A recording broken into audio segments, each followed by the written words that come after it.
Hey everyone, Bailey here. So I realized recently that I go to Starbucks a lot less often now than I did last year, and I realized why that is. It's not because it's more expensive here than it is in Paris, although it doesn't help that the only Starbucks is like downtown, so it's kind of far away for just a walk when the campus center is only like 2 minutes away and they have coffee that's much cheaper.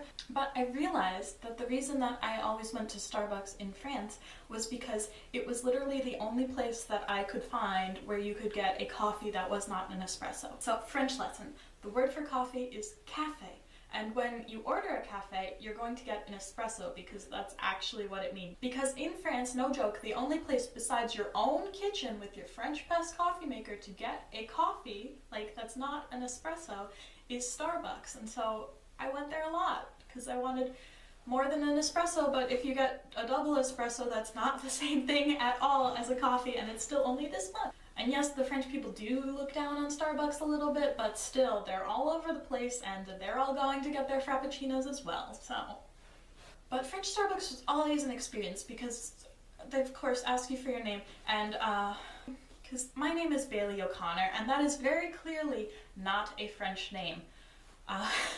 So even when you're just giving the name Bailey, it's still pretty clearly not French, but since I was speaking such good French to them, they didn't correct me and speak in English anyway. I just had to pay attention when it came time for getting my drink. Because something that was literally always a hassle in France was trying to identify my own name. So I like how my first name is pronounced in French and my last name is fun to pronounce in French, but I don't recognize them automatically as my name.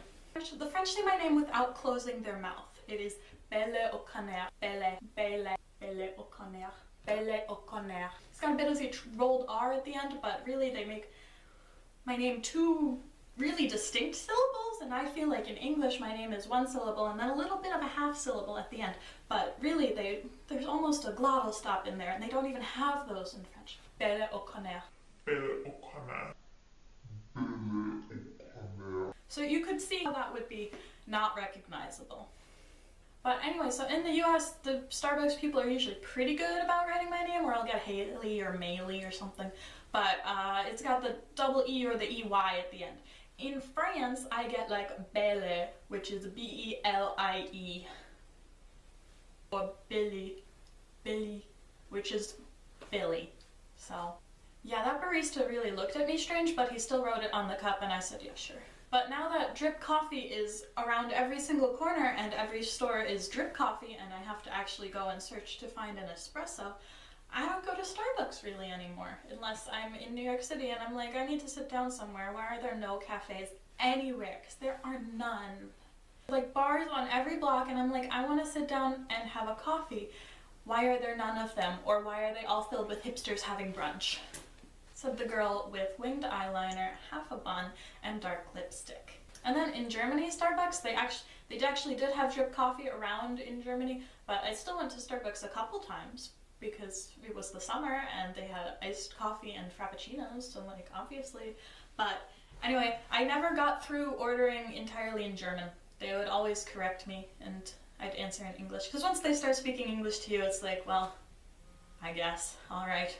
I guess we're committed to this path now. But it also had a lot to do with I didn't understand how latte was pronounced in German. Or any of the sizes of the cups, because they're the same as they are in America, which is sort of Italian, and I didn't know how the Germans were pronouncing the sort of Italian names. So, latte, which is latte in English, and latte in French, is latte in German. And I didn't see that coming until really very long. Starbucks. Belle O'Connor. But anyway, it's advent calendar time. Today is the 11th. We have a cute little chickadee sitting on a candy cane. Aww, yay. And once again, we have two from the old advent calendar. Oh, that's so cute. Okay, so it's the chickadee sitting on the tree and the candy cane is there and there's a string of popcorn and cranberries decorating the tree. Awesome. Okay, so that's it for today. Hope you guys have a great day and I will see you tomorrow. Bye.